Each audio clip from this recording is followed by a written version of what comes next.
వరంగల్ కేయూలో విద్యార్థులు భగ్గుమన్నారు. పరీక్షల విభాగం అవకతవకలపై కన్నెర చేస్తూ కేయూలో ర్యాలీగా వెళ్లి వీసీ ఛాంబర్ను ముట్టడించారు ఏబీవీపీ విద్యార్థులు.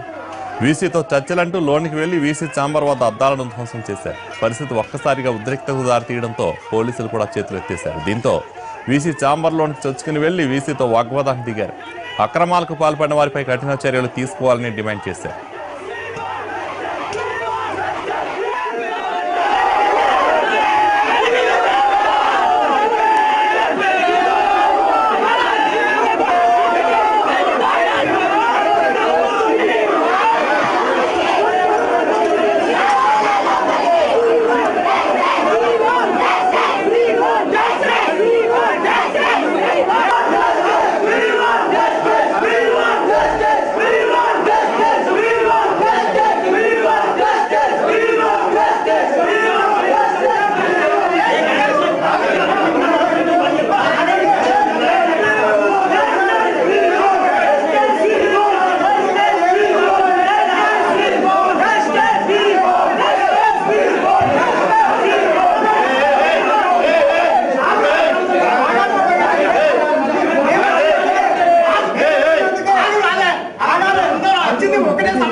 Bye.